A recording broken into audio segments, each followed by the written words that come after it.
Es la reina adornada con tus joyas y con oro de Ofir.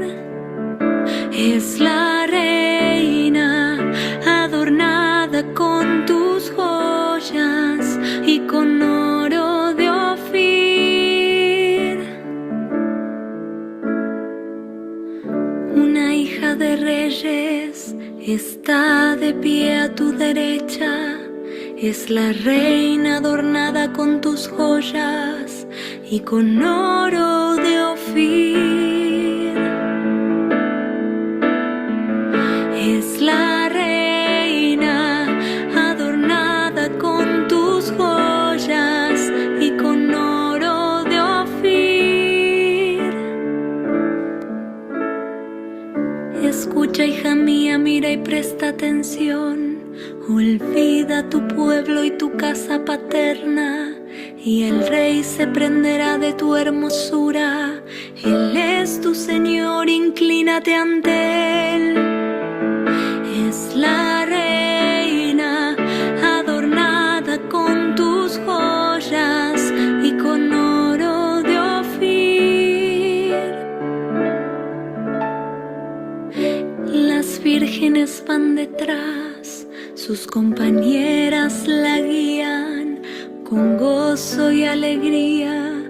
Entran al palacio real. Es la reina adornada con tus joyas y con oro de Ofir.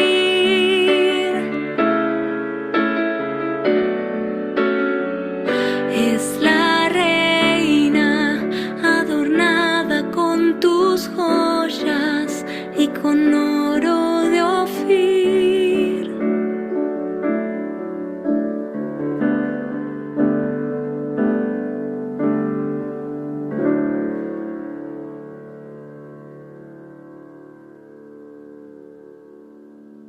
Hola, buenas noches.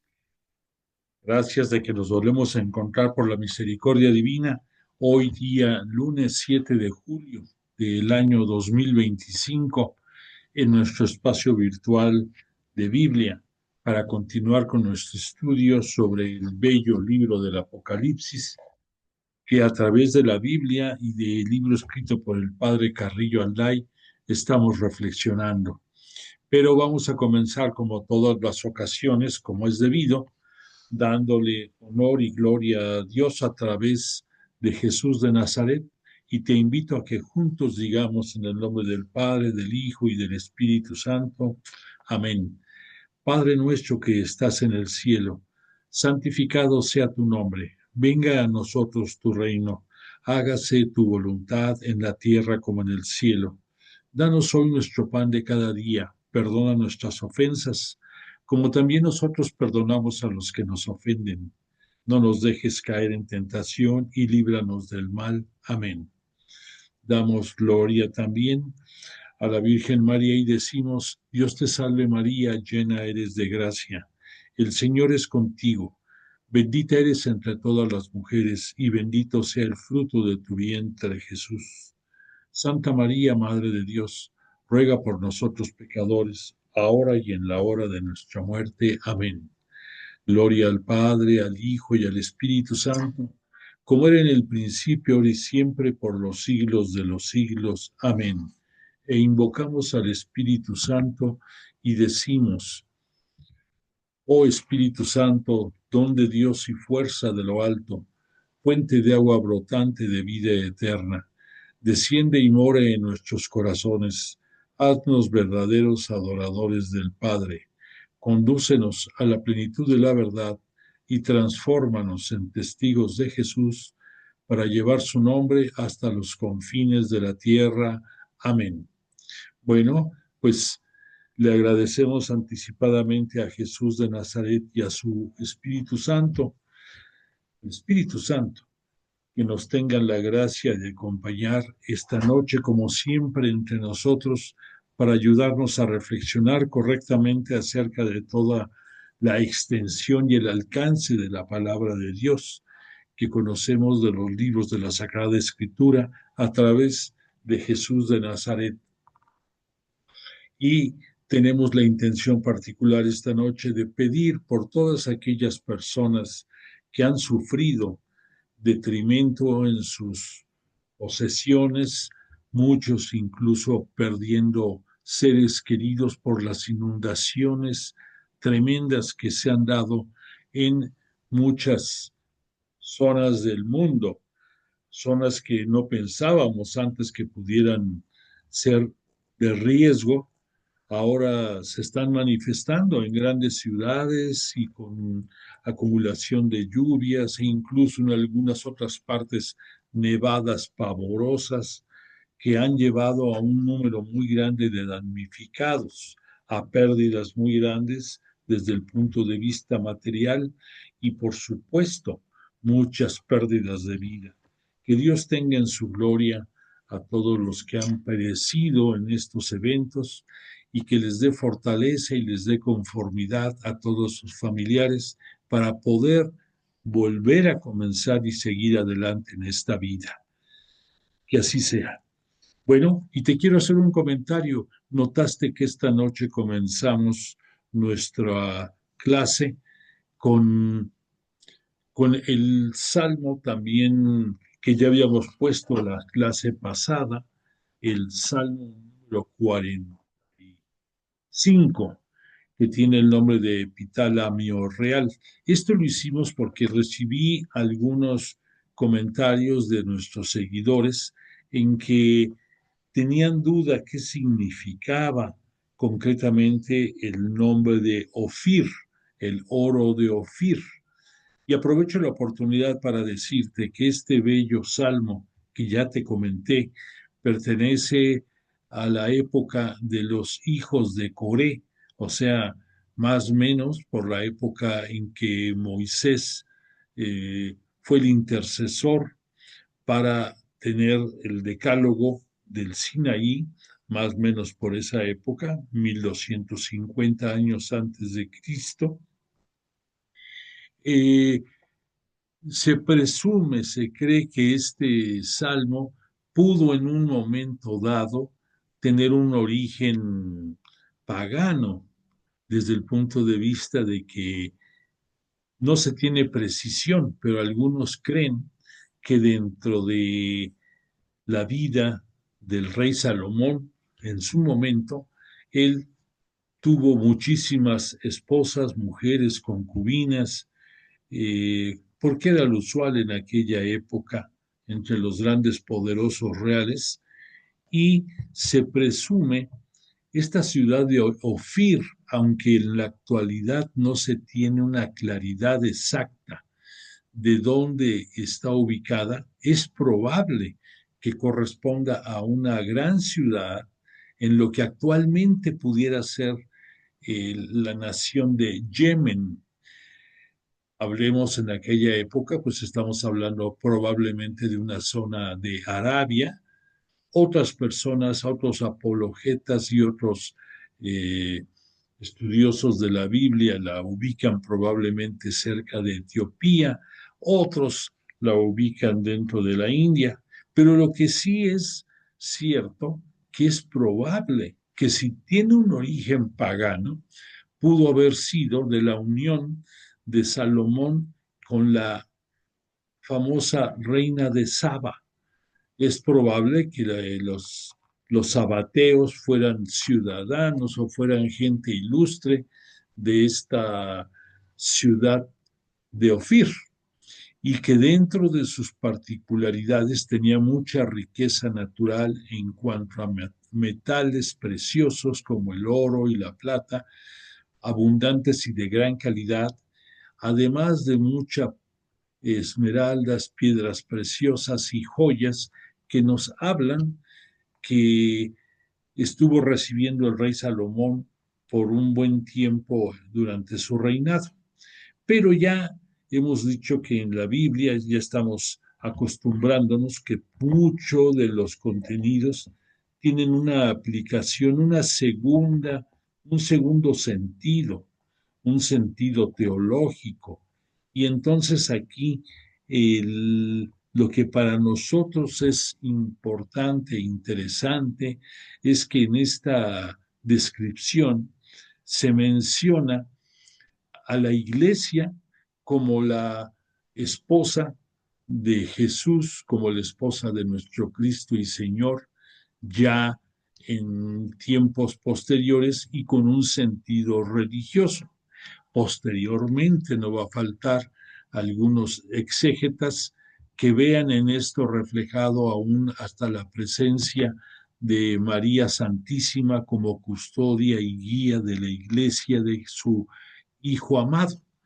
Entonces tenemos que estar claros de que como esto, en muchos episodios de la Biblia tenemos que ver el sentido literal primero, lo que está escrito, lo que eso puede significar, pero debemos de profundizar para encontrar el sentido literal segundo o el sentido teológico o ambos a la vez, porque ahí es donde radica la riqueza espiritual y la riqueza de enseñanzas para nuestra vida.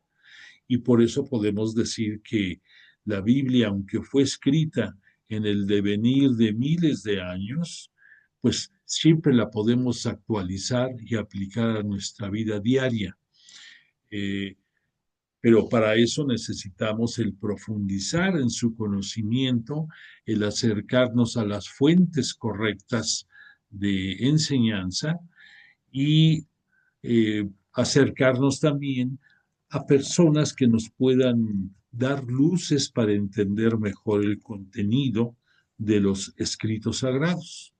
Por lo tanto, hemos estado reflexionando en el libro del Apocalipsis en muchos momentos, quizás con lentitud, pero con certeza de que estamos aprendiendo una interpretación correcta acerca de la misma. Para nuestra clase de hoy te quiero nada más recordar que en las anteriores clases citamos a los 7 ángeles con las 7 trompetas. Recordemos que el número 7 es un número habitual que nos habla de perfección, que nos habla de plenitud, más de plenitud que de perfección, discúlpame.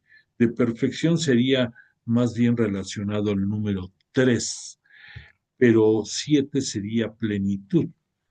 Y en el libro del Apocalipsis, en muchos momentos, las visiones de Juan, el escritor sagrado, nos trae siempre el 7, el 7, el 7.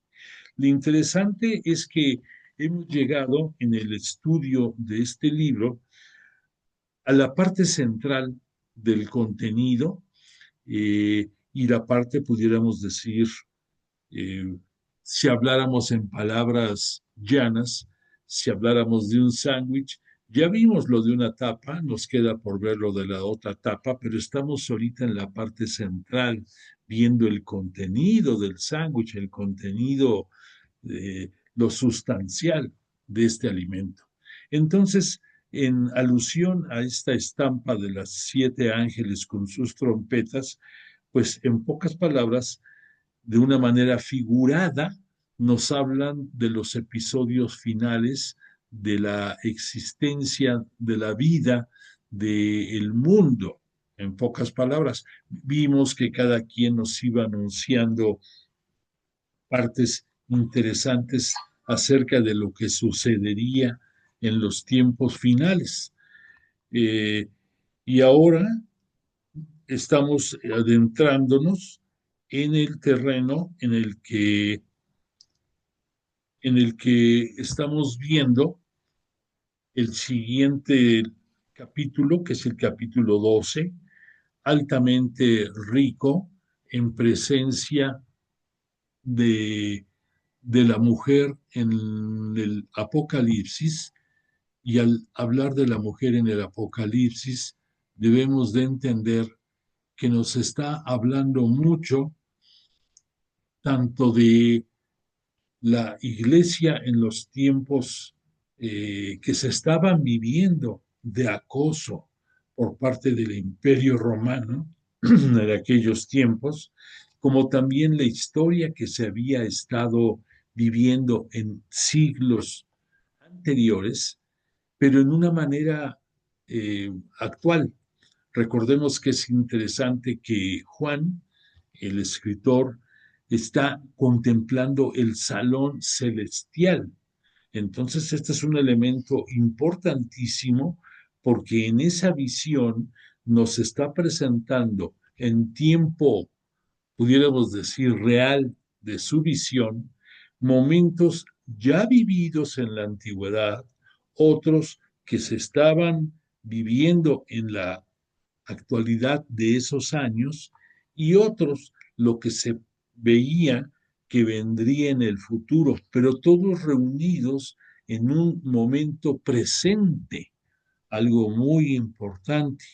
Y por otra parte, nos está hablando ya de un tiempo en que Cristo, ya Jesús, nuestro Rey y Mesías, ya fue glorificado, el Cordero Pascual degollado por sus méritos y por su vida, está delante del trono del Padre y Él es el que nos está haciendo la gracia de presentar a la iglesia como su compañera ideal, como su compañera eterna.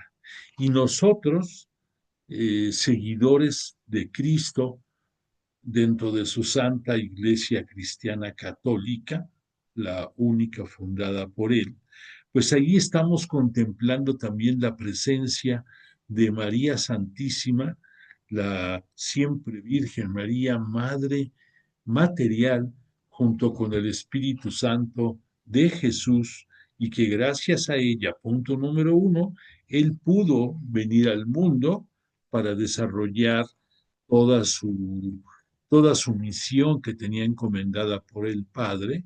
Y punto número dos, que a la muerte en cruz de Jesús, él le da la instrucción a su madre, a María, de que a través del apóstol Juan, ahí estemos reflejados toda la humanidad de la nueva civilización, de la nueva alianza conquistada a precio de sangre y con la vida dada gratuitamente por la donación de su cuerpo y de su sangre de Jesús, que gracias a eso nos redime del pecado, punto número uno, que eso es para toda la humanidad.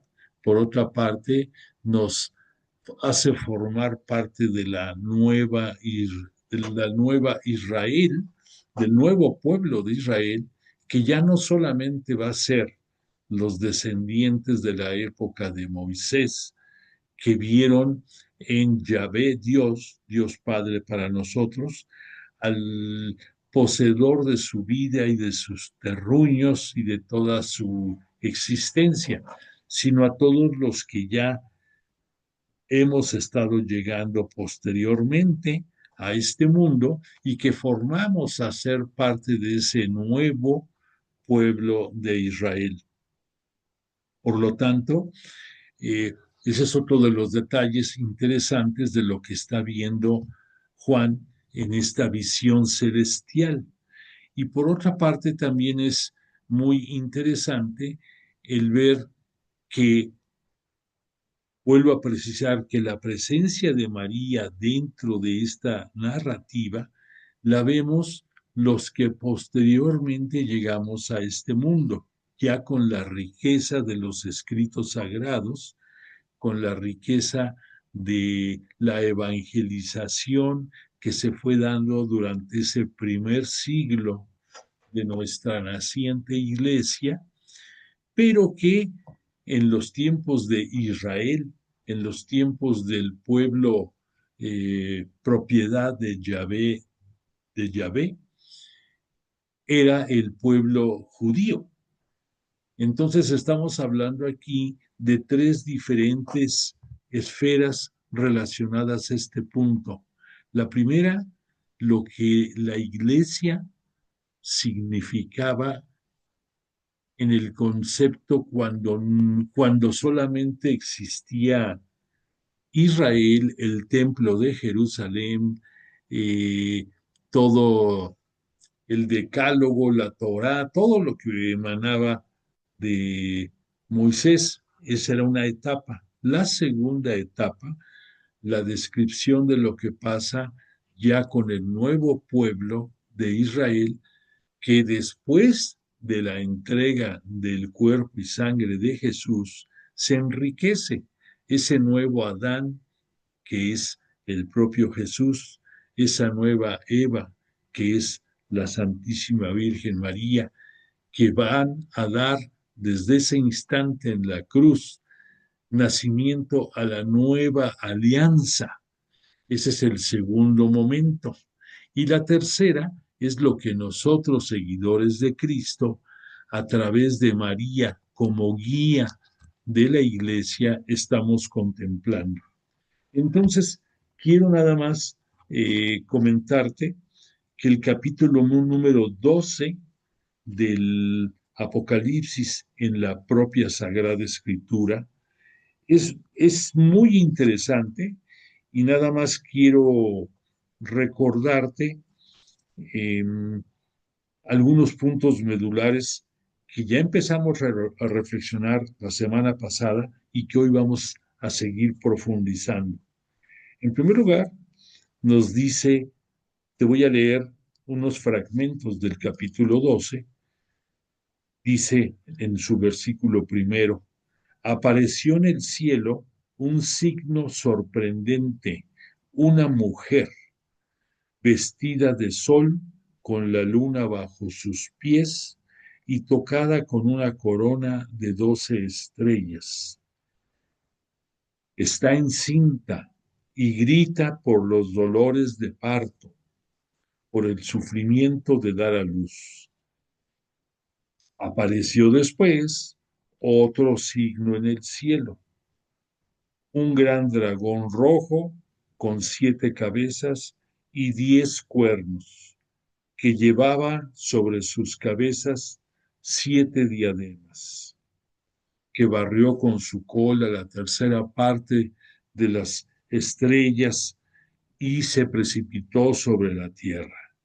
Después nos va a decir que la mujer dio a luz un hijo varón, el cual ha de regir a todas las naciones con cetro de hierro. Pero su hijo fue arrebatado y llevado hasta Dios y su trono.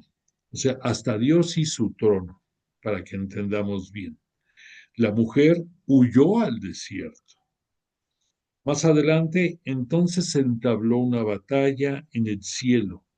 Miguel y sus ángeles combatieron con el dragón, pero no vencieron, o sea, el dragón y su hueste no vencieron.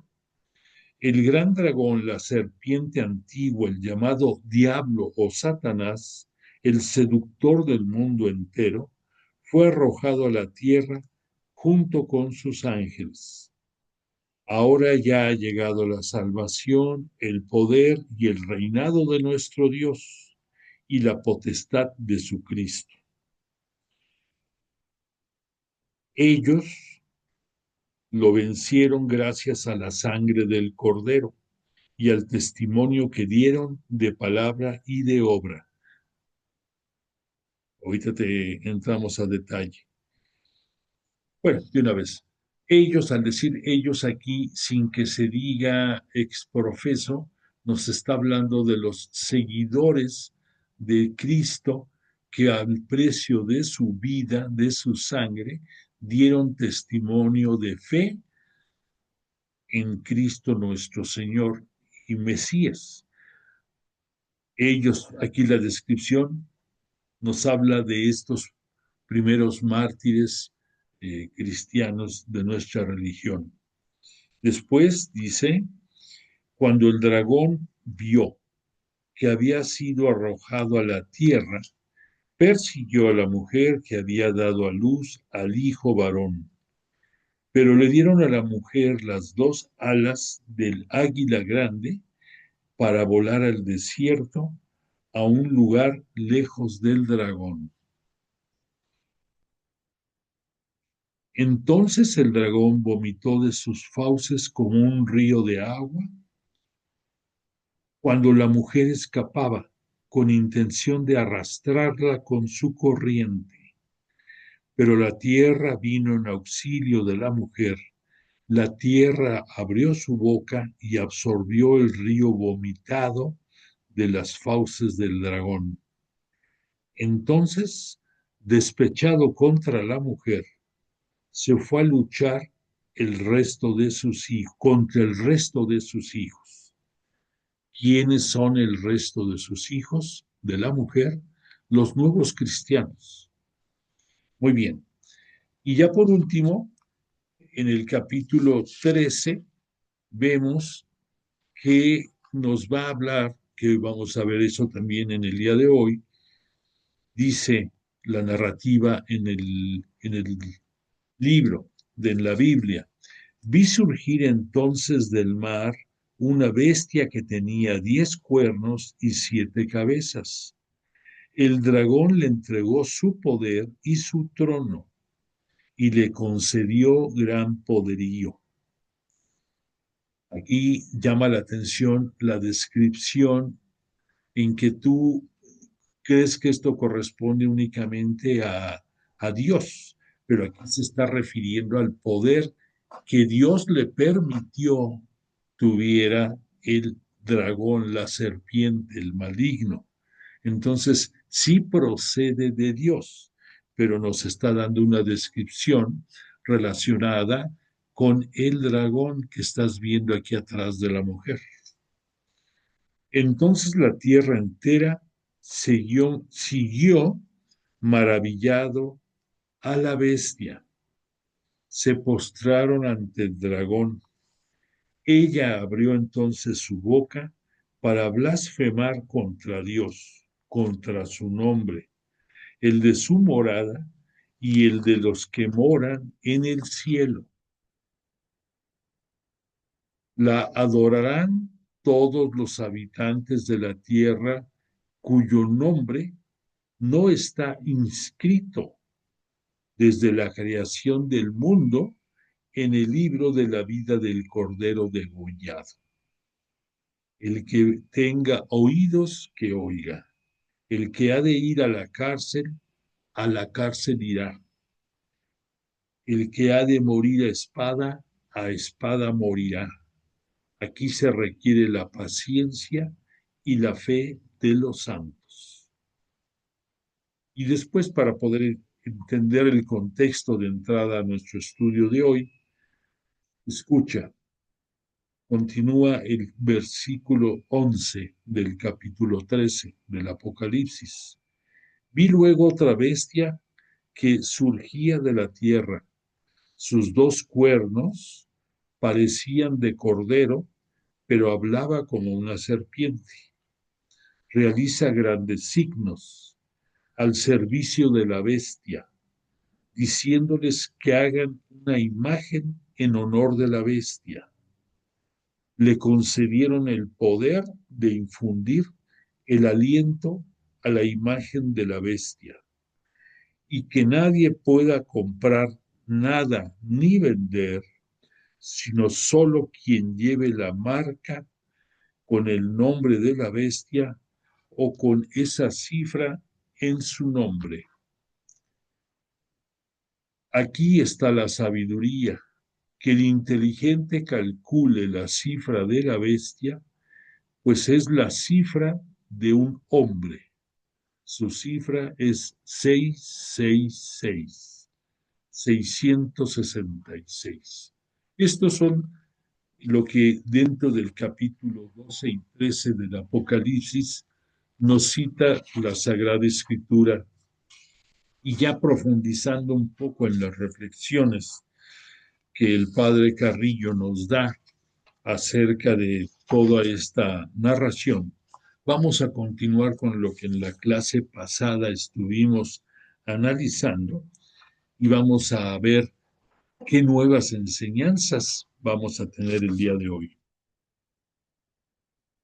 Para ubicarnos en el versículo 12 dijimos, ay de la tierra y del mar, porque el diablo ha bajado donde vosotros con gran furor, sabiendo que le queda poco tiempo.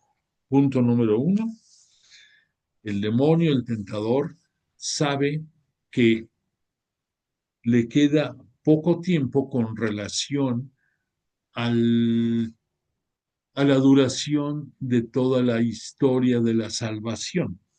Esa historia que para nosotros comenzó a partir del año 1850 con Abraham, pues ahorita ya estamos más o menos en el año 100, en el año 100 después de que vino Cristo a este mundo. O sea, han pasado 1800, 1960 años ya. Por lo tanto, de ese tiempo al tiempo de la parucía, al tiempo de la segunda venida gloriosa de Jesús, pues es menor. Por lo tanto, es entendible que dentro de esa presión, pudiéramos decir, por combatir a Jesús y su nombre y a los seguidores que él tiene, pues tiene más activo a Satanás y a todas sus huestes. Y por esa razón nosotros actualmente sentimos tanto asedio también, porque es menor el tiempo que le queda a Satanás para tratar de desestabilizarnos a nosotros como personas y como seguidores de Cristo. A través de nosotros y de la institución de la Iglesia. Al decir institución de la Iglesia, sabemos que la institución de la Iglesia la conformamos los mismos integrantes de la misma. Uno de ellos eres tú, que me haces favor de escuchar. Entonces, a través de nosotros también y a través de quien se pueda, el demonio trata de desestabilizar a la iglesia como institución, a esa iglesia que fue formada, que fue institucionalizada por nuestro Señor de señores y Mesías, por Jesús, por nuestro Cristo y Señor. Y entonces podemos ubicarnos mejor. No olvides que estamos viendo en una visión celestial lo que se está desarrollando antes, en ese tiempo y después. Eso es importante, que nos ubiquemos, que tenemos la oportunidad de ensamblar, pudiéramos decir, de hacer un collage, de hacer, no sé cómo llamarle, una superposición de tiempos que nos va a ayudar a entender mejor el mensaje que nos quiere dar el Apocalipsis. Ya nos puso primero con los ángeles y sus trompetas los riesgos, los peligros, lo que iba a venir en los últimos tiempos. Ahora, como otra parte de la moneda, nos habla de la descripción del enemigo acérrimo de Jesús por siempre, pero también nos incluye el bálsamo y el refugio que para todos nosotros significan dos elementos. Uno, la iglesia como institución formada por Cristo Jesús, el Cordero degollado, y por otra parte, la prefiguración del papel y guía de María Santísima, Madre de Jesús, y por misericordia de Él, Madre nuestra, para poder librar todos los asedios de ese dragón. Entonces, podemos entender por qué una voz celestial proclama solemnemente la paradoja que caracteriza la existencia de la Iglesia de Cristo. La paradoja, los contrastes entre la ascensión de Jesús y su segunda venida, o sea, la ascensión de Jesús al cielo, y que ahí sabemos que está sentado a la derecha de Dios Padre como el heredero real, pero que por la potestad que Dios Padre ha, ha cedido a Jesús como el juez que venga en el tiempo de la parucía a juzgar a vivos y muertos y a impartir la justicia entre todas las naciones, es a lo que se refiere aquí, en que entre ese tiempo de la ascensión de Jesús y la segunda venida que se dará en la parucía, corre un tiempo intermedio de duración incierta, lo que estamos viviendo nosotros, tiempo de peregrinación, tiempo para prepararnos para la gloria futura. La iglesia de Cristo está expuesta, está vulnerable, está como presa asequible y deseable para el demonio y sus seguidores, y está expuesta a los ataques del dragón, que sabe que le queda poco tiempo para actuar. Entonces el dragón persigue a la mujer y al resto de sus hijos. En ese resto de sus hijos, tú y yo formamos parte. Pero antes de este resto hay otro resto. Vamos a analizarlo. En el versículo 13 dice de este capítulo 12, doceavo, dice, cuando el dragón vio que había sido arrojado a la tierra, ya vimos que por eso la narrativa de que el dragón con la cola barrió la tercera parte de las constelaciones celestes, y es una manera figurativa de hablar de que él no viene solo, que viene con los demás ángeles caídos que se rebelaron ante Dios. Perdón.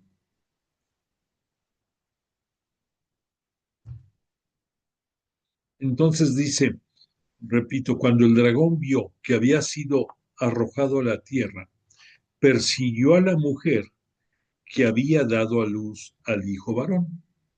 Ya sabemos que esta mujer es el sinónimo de la iglesia naciente, y el hijo varón es el propio Jesús, nuestro Cristo y Señor. Después dice, pero se le dieron a la mujer las dos alas del águila grande para volar al desierto, a su lugar, lejos del dragón, donde tiene que ser alimentada un tiempo y tiempos y medio tiempo. Aquí vemos una narrativa no precisa que nos habla de un tiempo, después tiempos en plural y después medio tiempo. La suma de todos estos tiempos es imprecisa, pero lo único que es correcto es que son los tiempos escatológicos que estamos viviendo, los tiempos últimos. Esta persecución del dragón contra la mujer describe con más detalles la inusitada ya en el versículo sexto, cuando se dijo que el dragón fue arrojado del cielo a la tierra. Satanás se dedica en la tierra a perseguir a la mujer madre. Llámale iglesia, llámale también en tiempos posteriores Iglesia María o llámale María Santísima Virgen Madre Nuestra. El pueblo de Dios, donde ha brotado el Mesías y que es el núcleo de la pequeña iglesia de Cristo, el Señor la auxiliará en este mundo donde tenéis tribulación. Pero como puso San Juan en su Evangelio, en el capítulo 16, versículo 33, confiad, yo he vencido al mundo. Estas palabras de Jesús en su ministerio público nos da la clave de lo que todos nosotros debemos de tener en nuestro corazón. Confiad, tener fe en lo que Cristo, en su calidad de humana, en calidad de Jesús, nos vino a enseñar. Porque Él, gracias a sus enseñanzas y formas de ser, venció al mundo. Recordemos que aquí de expresión vencer al mundo significa vencer los asedios de Satanás y todas sus consecuencias. Eso es lo que significa en este concepto mundo. Recordemos que hay un mundo físico, el mundo que conocemos, el mundo geográfico, que tenemos otra expresión de mundo, que es el asedio del tentador hacia todos nosotros. Y tenemos también la palabra mundo como aquellos que se entregaron en confianza a la palabra de Dios y no a la palabra de los seguidores, de los asedios materiales que se perciben día con día en nuestra actuación diaria. Bueno, cuando se dice aquí que las dos alas de águila grande que se le han sido dadas a la mujer, es una manera bucólica, una manera poética, lírica de decir que fue protegida de Dios, que esta protección divina viene por los méritos de Jesús hacia la iglesia que él constituyó, a la iglesia que él fundó, perdóname, no constituyó, a la iglesia que él funda y que va a cobrar vida a través de los apóstoles a partir del día de Pentecostés. Entonces, esta obra de Jesús en su calidad ya de Cristo tiene no solamente el aval de su Padre, sino tiene la bendición también de su Padre, y por eso, al decir que a la mujer le dio dos alas de águila grande, quiere decir que la está llevando a las alturas necesarias para no sucumbir ante el asedio del dragón. Y al decir que va al desierto, ya vimos que el desierto es un sinónimo de un tiempo de resguardo, de preparación, de formación, de arrepentimiento, de sacrificio que vivió en el Antiguo Testamento el pueblo judío en los 40 años de su éxodo por el desierto.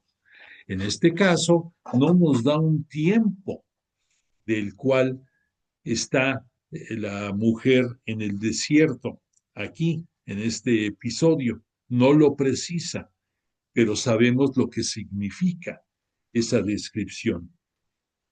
Repito, el águila grande es alusión a Dios, que en su providencia sacó a los israelitas de Egipto. Y ahora, como está expresado en una forma símil, en el Deuteronomio tú puedes leer en el capítulo 32 esta narrativa. Como un águila incita a su nidada, revolotea sobre sus polluelos.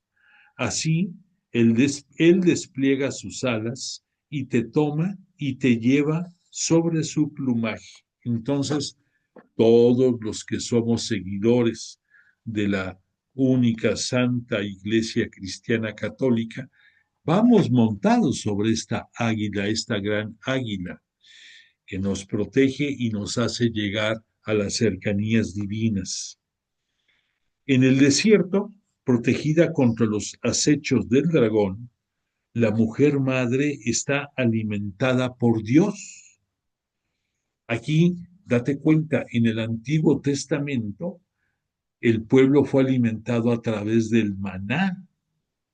Ya en esta nueva etapa, la iglesia es alimentada con el cuerpo y la sangre de Cristo a través de la Eucaristía. La iglesia naciente, arduamente perseguida desde los primeros días después de Pentecostés, fue protegida por la providencia de Dios durante este lapso de tiempo. Vivió sobre todo de la fracción del pan, de la Eucaristía. A eso agrégale también que, pues gracias al Espíritu Santo, pues es lo que a través de la palabra nos nutre. Entonces tenemos el alimento espiritual y material en la Eucaristía y el espiritual a través del Espíritu Santo que nos habla y nos sostienen entre ambos. Y después dice en el Apocalipsis versículo 15, entonces la serpiente vomitó de sus fauces como un río de agua detrás de la mujer para anegarla con su corriente, la corriente que emanaba el dragón.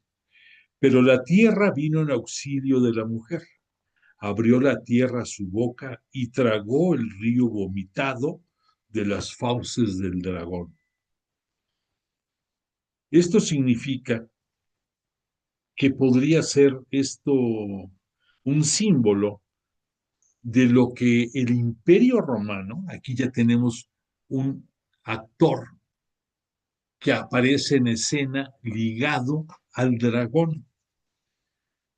El símbolo, esto que vimos de que el dragón vomita a los alrededores de la mujer con intención de ahogarla, que se la lleve la corriente. La tierra, dice aquí, absorbe esa inundación, esa torrente de agua, y gracias a eso la mujer no sucumbe. Llámale, la iglesia sale adelante. No quiere decir que haya salido ilesa, no. Desafortunadamente sale muy castigada, muy herida, muy diezmada, pero sale, que eso es lo importante. Entonces, repito, esto podría ser símbolo del Imperio Romano, lanzado y dirigido por Satanás para destruir la pequeña iglesia de Jesús. Tal actividad de Satanás desplegada dentro de la misma iglesia la vimos en Éfeso, Esmirna, Pérgamo, Tiatira y Filadelfia, a fin de corromper con mentiras y falsedades la pureza de la doctrina de la fe. Aquí te quiero recordar más o menos, porque ya lo estudiamos, ya lo vimos, qué fue lo que sucedió en la parte inicial del Apocalipsis. Nos habló Juan de las 7 iglesias y después aquí tenemos un resumen de las cartas a las 7 iglesias que va de la mano de lo que te acabo de leer. Aquí ves las 7 iglesias que nos citó y cuáles son sus características preponderantes. Por lo tanto, lo que después nos cita de que a excepción, fíjate, a excepción de la iglesia de Sardes y de la Odisea, que aquí en este resumen vemos que Sardes, a pesar de que aquí dice que estaba muerta, aunque piense que vive, y la de la Odisea, que tiene una fe tibia, tú dirías estas dos eh, comunidades de la iglesia cristiana católica, dices, pues eran las menos brillantes, pudiéramos decir. Sin embargo, dentro de ese poco lustre, dentro de esa poca luz que emanaban, resistían y le iban llevando. Y en las otras había altibajos, había momentos de crisis, había momentos de riesgo de poder seguir adelante. Y esto, ahora entiendes qué es lo que nos quiere dar a entender, quién es el autor intelectual de estos asedios que a través de los dirigentes de la propia iglesia y a través de los integrantes de la propia iglesia hacían que se tambalearan las restantes 5 iglesias que aquí vemos en la narrativa. Punto número 1. Punto número 2. Piensa qué sigue sucediendo en la actualidad. Piensa qué sigue siendo dentro de nuestra Santa Iglesia Cristiana Católica. Trae a tu mente los bloques de críticos dentro de la propia iglesia, de integrantes de la comunidad. ¿Cuántas veces a lo mejor tú has caído en la tentación de expresar eh, opiniones contrarias al desempeño de nuestras autoridades religiosas, tanto de tu parroquia como de la arquidiócesis, como hasta quizás del propio Papa, y satanizamos y criticamos y somos buenos nada más para señalar, no somos buenos para asumir nuestra corresponsabilidad en la manera en que se maneja la iglesia. No se diga cuando todavía hasta dentro de la propia iglesia hay actores, hay autoridades eclesiásticas que no solamente se rebelan, sino que causan caos dentro de la iglesia. Piensa, por ejemplo, que siempre ha sido tristemente así. La historia de los dogmas que ha tenido que darnos a conocer el Papa y el magisterio de la Iglesia en el devenir de los tiempos, invariablemente han surgido por herejías, por señalamientos, por rupturas, por divisiones, por separaciones dentro de nuestra propia iglesia. Y si te pones a ubicar las grandes diferencias que no son en lo sustancial, pero que los pequeños eh, separaciones que ocasionan, que han ocasionado, no las podemos remediar. Estamos mal. Piensa, por ejemplo, qué sucedió en el año 1054, cuando la iglesia cristiana ortodoxa se separa de la iglesia de Roma y que hoy en día decimos, pero si cómo si nada más tenemos pequeñas diferencias en el enfoque del manejo de expresiones del Espíritu Santo, en la formulación de cómo se maneja la Eucaristía, diferencias en que ellos no quieren reconocer la autoridad central eh, del Papa reflejado en la persona del sumo pontífice en Roma. Ellos dicen, no puede ser esto, tienen que ser autoridades metropolitanas que tienen que estar eh, bajo la coordinación de una autoridad superior, pero nada más administrativamente, no religiosamente. Y por eso, pues tenemos una diferencia que ya tenemos más de 1000 años y no podemos reconciliar. ¿Y qué ha pasado después? ¿Qué pasó en el año 1500 y fracción cuando Lutero, en una manera crítica, señaló deficiencias que a sus ojos él veía y que en un momento dado probablemente algunas pudieron tener una aplicación correcta y otras no, pero que se llevó al extremo, se fue tensando la liga más de lo que debe de ser y en un momento ya no hubo oportunidad de que no se rompiera. Y entonces sobrevino el protestantismo, entonces nos dividimos todavía más dentro de la Iglesia Cristiana Católica y con el paso del tiempo de esa ruptura de la época de Lutero han surgido cientos, no creo que me equivoque, cientos de iglesias derivadas porque no están a gusto, las primeras porque no estaban a gusto con el protestantismo, de ahí surgió la iglesia calvinista, por decirte.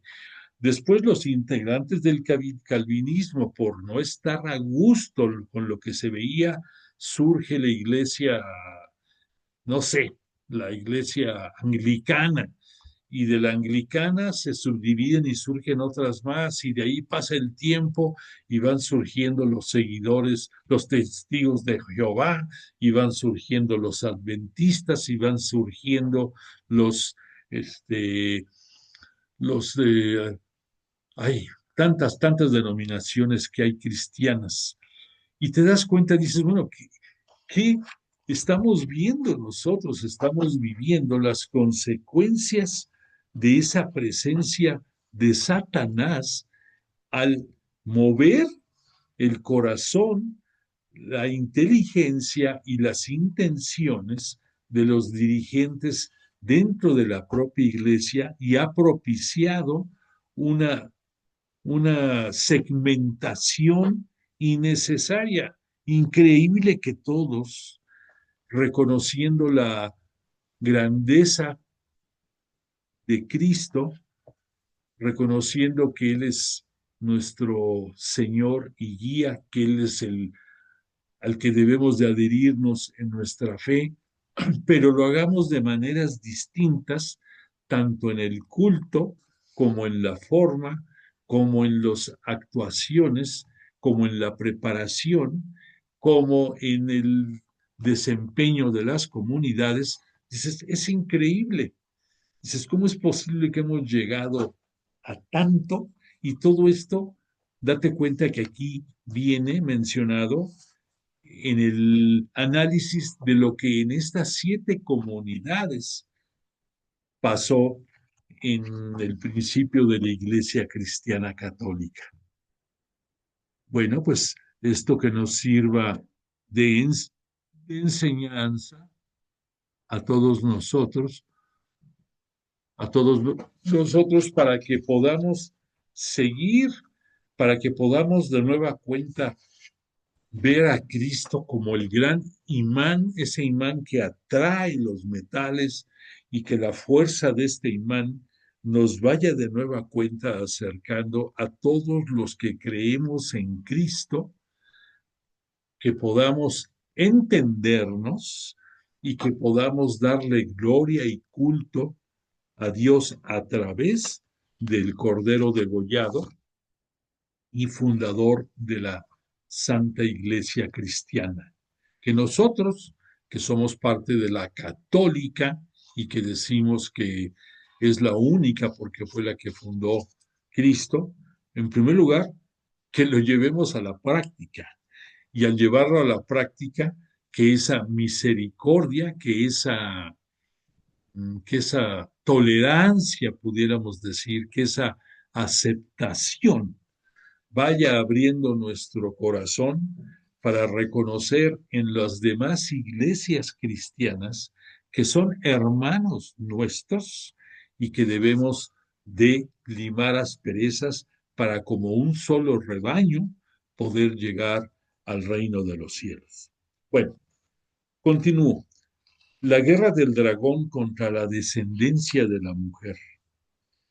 En el versículo 17 de este capítulo 12, cita la Biblia, el Apocalipsis. Entonces el dragón, en su furor contra la mujer, se fue a hacer la guerra contra el resto de su descendencia, los que guardan los mandamientos de Dios y mantienen el y mantienen el testimonio de Jesús. Explico.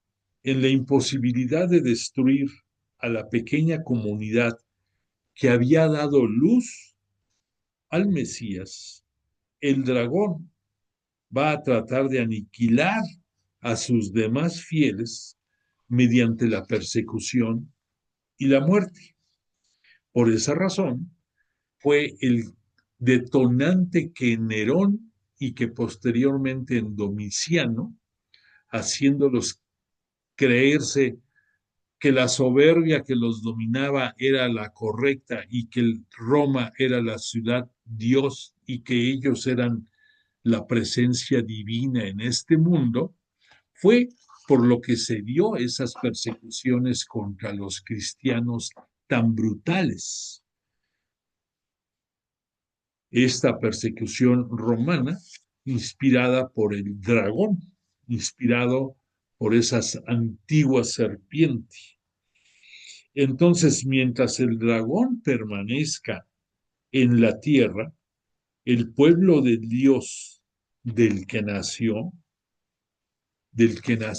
Jesús, pero del que a la vez es fundador, jefe y cabeza, el dragón le hará la guerra sin tregua alguna.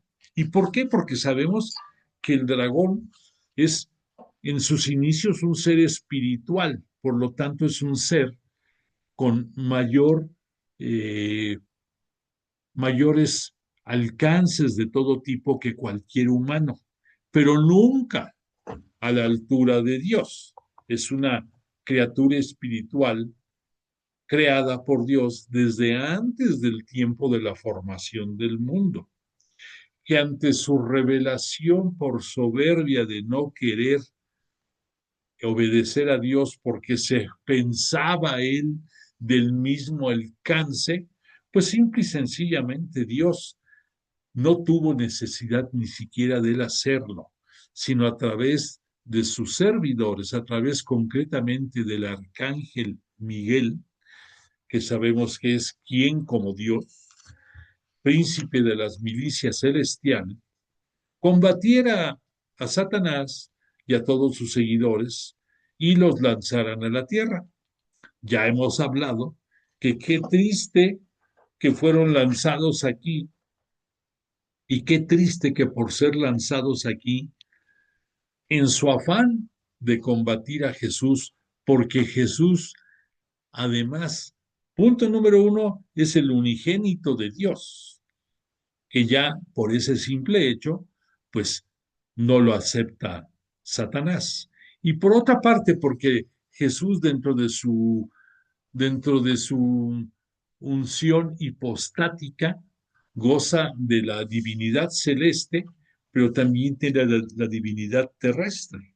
Entonces se dice que todavía Satanás dice, ¿por qué voy a adorar y servir a un humano? Estamos hablando de Jesús antes de ser Cristo y Señor. Ojo. Entonces, por esa razón, desde el momento mismo, después de su acto de purificación en el Jordán de manos de Juan el Bautista, y que se va al desierto también, Jesús a preparar su ministerio público, es asediado por Belcebú, por Satanás, y quiere cambiarle el sentido de su mesianidad por la cual había sido enviado a este mundo. En pocas palabras, ni lo respetaba a Jesús y además buscaba la manera de sacarlo de la jugada y de hacer que viviera una mesianidad y misión de acuerdo a los intereses de él, como el príncipe de este mundo, el príncipe de la maldad, de la perdición y del pecado. Bueno, durante todo el tiempo de su peregrinación en la tierra, del demonio, estamos hablando, la iglesia se verá rodeada de la protección divina y alimentada por un manjar del cielo en espera de su segunda venida, de Cristo. En este alimento celestial es lícito ver, de acuerdo a las tradiciones juaninas, la Eucaristía. Es lo que nos sostiene. Ya dijimos, son dos cosas, la Eucaristía y la permanencia del Espíritu Santo entre nosotros. Recordemos que ni Dios Padre ni Cristo Jesús van a rebajarse, a ponerse a la altura de un humano, a dirigirte, a hablarte, aunque se oye muy bonito y cuántas veces lo expresamos, Dios me habló, Dios me dijo, Jesús me está dirigiendo. Es cierto que lo hacen, pero sepamos ser claros, todo esto lo están haciendo a través de la tercera persona de la Santísima Trinidad, del Espíritu Santo, que es consubstancial al Padre y al Hijo, y es la voz del deseo de Dios Padre, y también es la voz de la voluntad y deseo de Jesús hacia nosotros, y que ellos día a día están con nosotros a través del Espíritu Santo, como nos lo ofreció Jesús estando aquí en la tierra. y sabemos que Él nos prometió que estará entre nosotros hasta el fin de los tiempos, pero lo está haciendo a través del Espíritu Santo.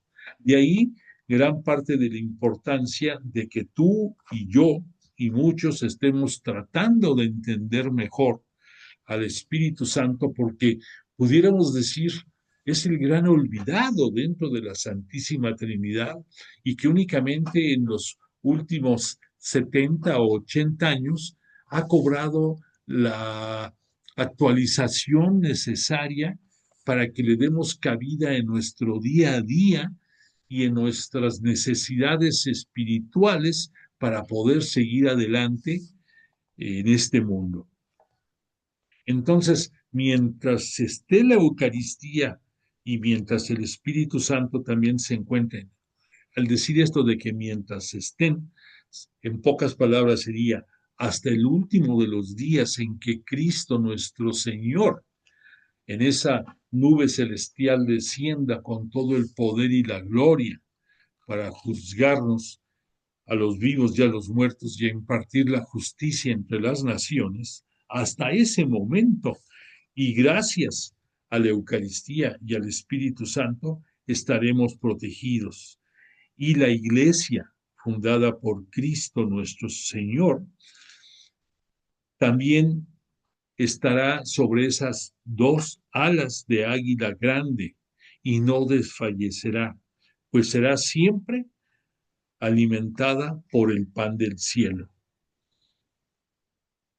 Para reafirmarte esto, te diría que en el Evangelio de Juan, en el capítulo 4, versículo 10, nos dice, por el bautismo conocemos el don de Dios, agua viva para la samaritana, el Espíritu Santo, agua que brota para la vida eterna.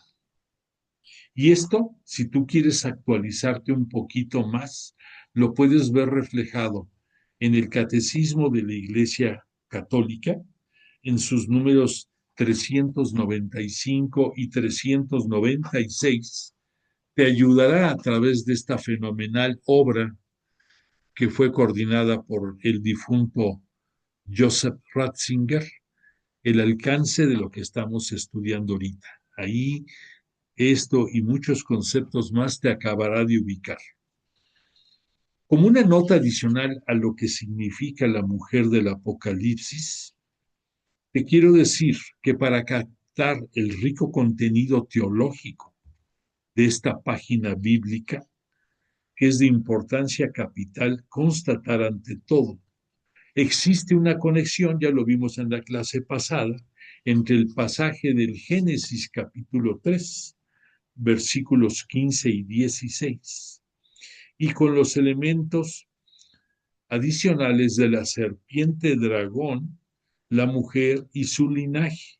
Vimos que ahí en ese protoevangelio, en ese primer evangelio, en el cual quedó definido la enemistad entre la mujer y su descendencia y la serpiente y su descendencia, fue la manera pudiéramos decir, inicial de decir que esa enemistad es irreconciliable y además es por siempre, no puede cambiar. Ambos textos hablan de la mujer que da a luz con dolor. ¿Por qué? Porque fue designio divino con relación a la mujer. Pero que en esa mujer estamos viendo también reflejada a la iglesia naciente. Por lo tanto, no podrás tú dejar de reconocer que estas persecuciones y este asedio y muerte que a través de Nerón y de Domiciano sufrieron los primeros cristianos católicos, es una muestra innegable de ese parto de la iglesia naciente que con dolor, con sangre, con muerte, está dando vida a la iglesia de Cristo. Esto es el antagonismo que siempre habrá entre el dragón y la mujer. Por otra parte, debemos de distinguir que la mujer es símbolo del pueblo de Dios. Del análisis detallado del texto resulta que la mujer es un personaje simbólico complejo, muy complejo y rico en muchos aspectos. Por ejemplo, piensa, analiza. La mujer simboliza en primer lugar al pueblo de Dios, Israel, y concretamente al pequeño resto fiel. O sea, que la adhesión a Dios no surge solamente a partir de la cruz. Para nosotros surge la fe en Cristo, en Jesús, en nuestro Señor de señores, y a través de ella, pues disfrutamos y gozamos más de la remisión del pecado que Él nos dio al precio de su sangre. Pero antes de Jesús, el pueblo de Israel le rindió culto a Dios Padre, para ellos Yahvé Dios, y entonces estamos hablando aquí de dos diferentes épocas. La época de la iglesia de Israel, en que eran fieles a Dios, y la iglesia de la nueva Israel, que a través de Jesús también somos fieles a Dios. Entonces el Calvario viene a dar un parteaguas entre las dos alianzas, entre la antigua y la nueva. Pero ambas vemos la esperanza de la resurrección gloriosa, aunque en los judíos sabemos que solamente el grupo de los fariseos tenían en su mente el concepto de resurrección, no como es ni como lo tenemos nosotros, pero que a fin de cuentas lo veían como algo que era cierto, perdón, pero entonces estamos hablando de la iglesia de Dios y la iglesia de Cristo. Por otra parte, que en este nuevo pueblo de Dios, nacido gracias a la alianza nueva y eterna sellada por la sangre de Cristo, hay una unidad y continuidad sustancial entre el antiguo y el nuevo Israel, entre la alianza del Sinaí y la alianza inaugurada por Cristo Jesús. Por lo tanto, el pueblo de Dios, que antiguamente fue Israel, ahora somos el nuevo pueblo de Dios, la iglesia.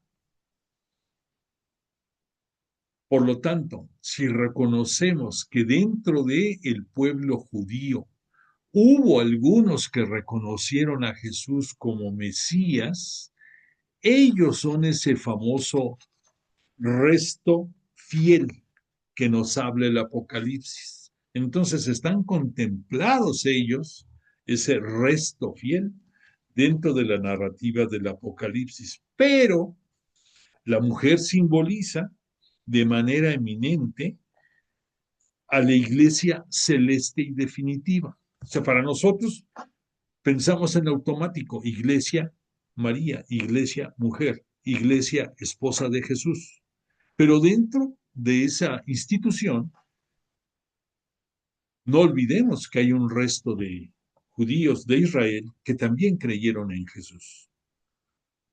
Por lo tanto, esa mujer envuelta en sol, con la luna bajo sus pies y sobre su cabeza una corona de 12 estrellas, es la mujer que contempla Juan el Vidente en su percepción celestial de ese trono celeste que tiene oportunidad de contemplar en esa tarde del día del Señor, del día domingo.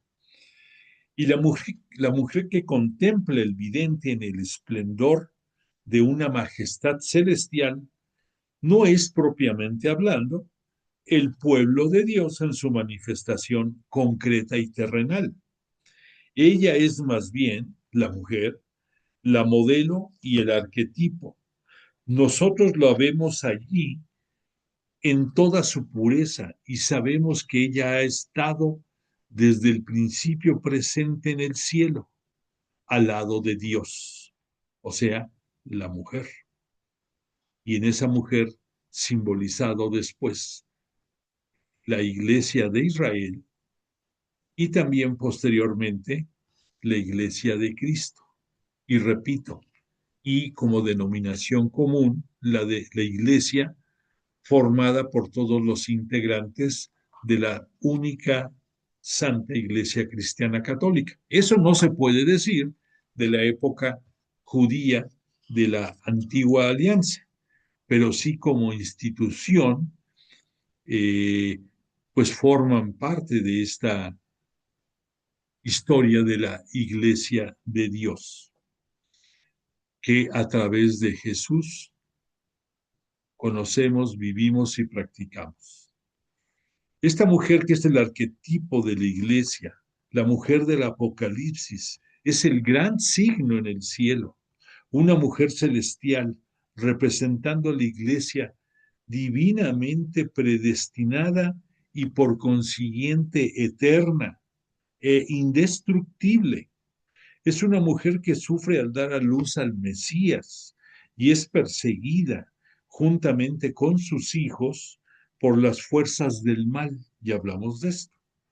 Así, representa esta la historia de la iglesia en la tierra, pasando de un aspecto a otro, del celeste al terrestre, del eterno al histórico, del glorioso al susceptiblemente de sentimientos y persecuciones. Ahora, la mujer como símbolo de la Virgen María. Vamos a ver un poquito más detallado esto.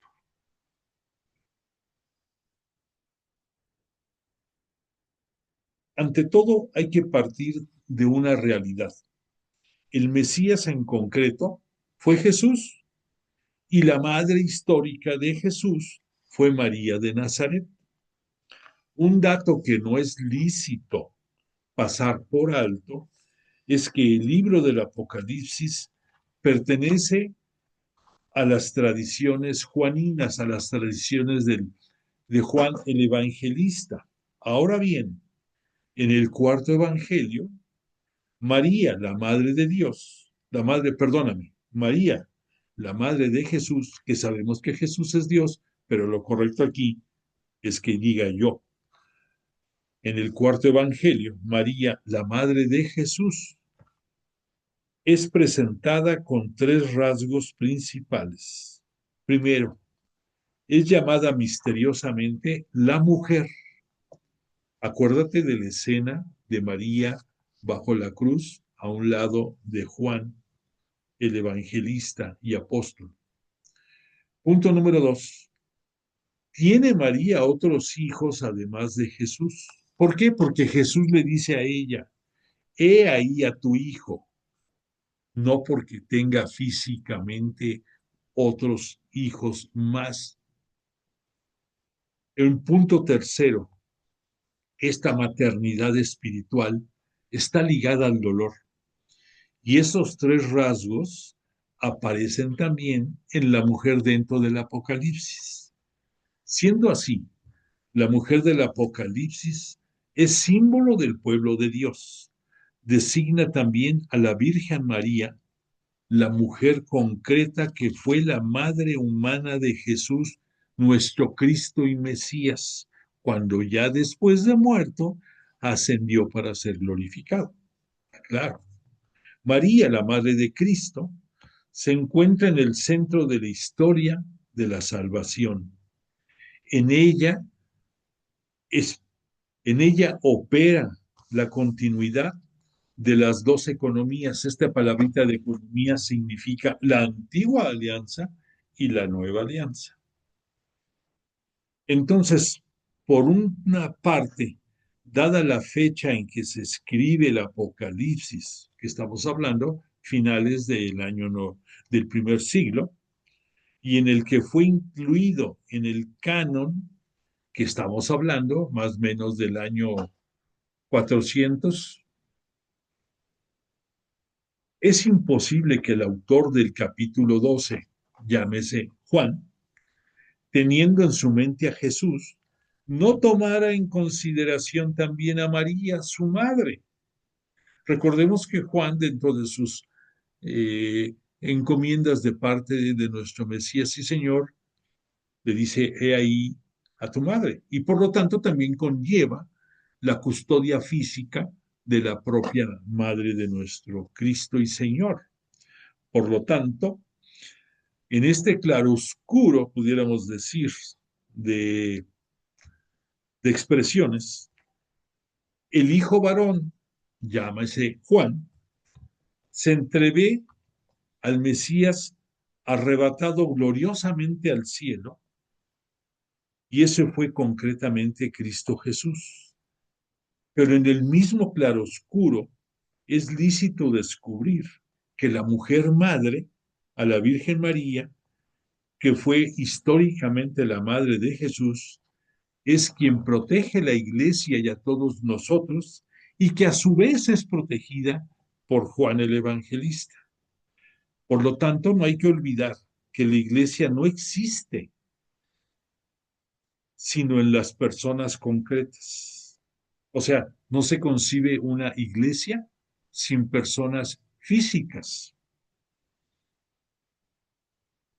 Somos personas concretas que en conjunto integramos la iglesia de Cristo, nuestro Cristo y Señor. Y si la mujer envuelta en sol es el arquetipo de la iglesia, María es la realización individual por excelencia y más perfecta de la iglesia, de la tierra y del cielo. Entre la iglesia y María no hay oposición. Una nos hace comprender a la otra. María pertenece a la iglesia, pero la iglesia se realiza plena y eminentemente en María. Ella, la madre de nuestro Señor Jesucristo y madre de todos los creyentes, es figura y encarnación de la iglesia. En ella se realizó y se realiza en plenitud la alianza de Dios con la humanidad. No es de extrañar entonces que a la Santísima Virgen María, exaltada en los cielos por su gloriosa asunción, o sea, su elevación al cielo a través de los ángeles, se le apliquen las primeras palabras de la visión celeste que estaba viendo Juan. Una gran señal apareció en el cielo. O sea, Juan está contemplando en ese trono celeste a María no solamente como madre de Cristo y no solamente como madre y guía de la iglesia, sino como un signo celeste portentoso y eterno. Por lo tanto, esta obra del Apocalipsis y estos capítulos en específico es una obra salida de la omnipotencia creadora de Dios, porque vio Dios que todo era muy bueno y esa mujer era lo mejor de su creación. A la primera mujer, criatura hermosa, obra maestra del artífice divino, portadora de una promesa de salvación, madre de todos los vivientes. Ahí vemos al pueblo de Dios, a quien Él escogió para sí desde los días del desierto y con quien hizo una alianza eterna de amor y de paz.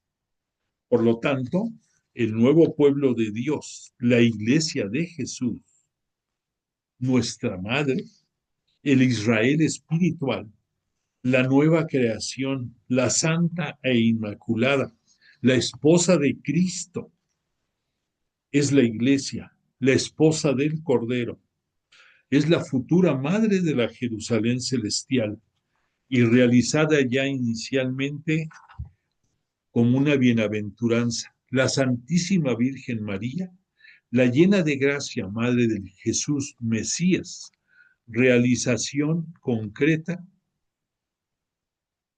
y excelente de la iglesia y por consiguiente modelo perfecto y acabado del pueblo de Dios. tanto en la primera como en la segunda nueva alianza, tanto de la iglesia de la tierra como de la iglesia celestial. Ya no vamos a tener tiempo de poder entrar a la reflexión sobre el Apocalipsis y la iglesia de hoy. Bueno, ¿sabes qué?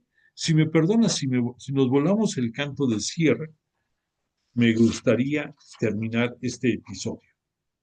Te pido tu anuencia y comprensión. La palabra de Dios, el espíritu y vida, tiene siempre un mensaje de actualidad.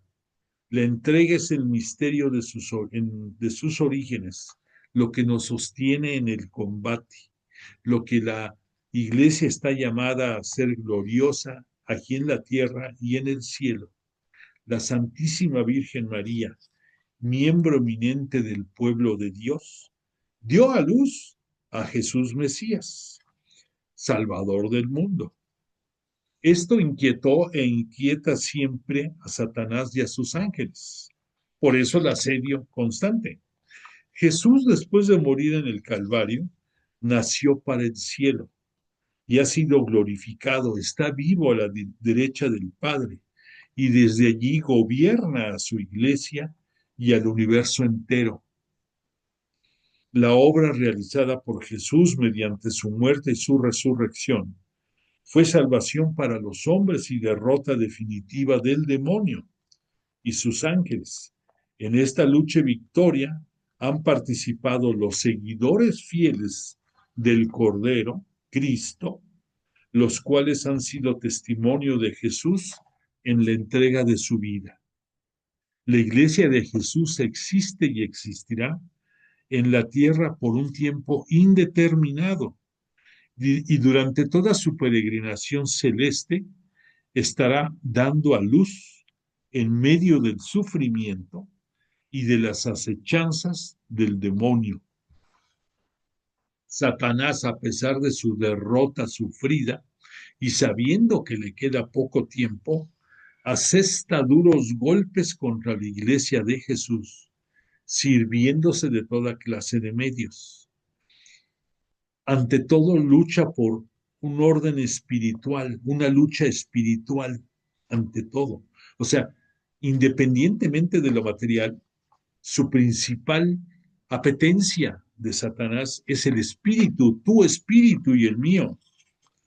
Nuestra lucha no es contra la carne y la sangre, sino contra los principados, contra las potestades, las dominaciones de este mundo tenebroso, contra los espíritus del mal que están en las alturas. Esto que te estoy citando lo podemos entender mejor si nos remontamos a la epístola a los Efesios de Pablo, en el que ahí queda muy claro que en ese tiempo pensaban que en el espacio que media entre la tierra y el cielo, el séptimo cielo, habían el dominio de las potestades, de los principados y de varias categorías más dentro de la escala angélica que pensaban que eran quienes regían el mundo, el destino de los hombres y la suerte de todos nosotros.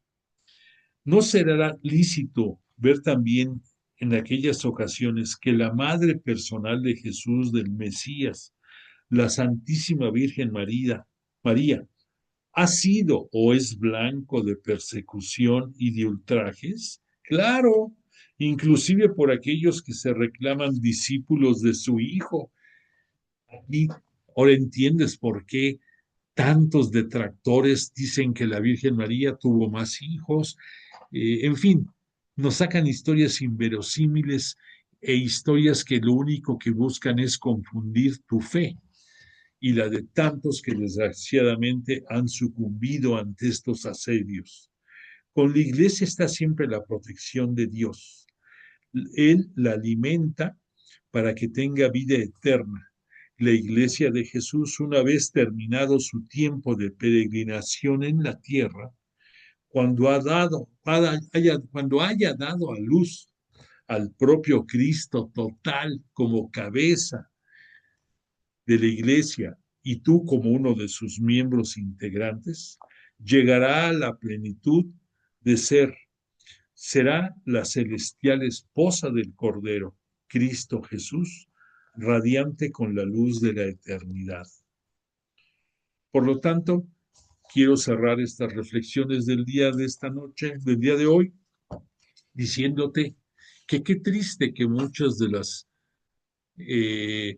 prácticas de hermanos cristianos nuestros, que no por eso dejan de ser hermanos, no tienen la gracia y la bella protección de reconocer en María la custodia de la iglesia, que no la ven como madre de Jesús, algunos, que buscan una separación, que se amparan en decir solamente lo que la Biblia dice es lo que debe de ser, y ahí no habla tanto de María, nada más habla de que dio a luz a un varón y esto y lo otro, y te sacan 20,000 cosas.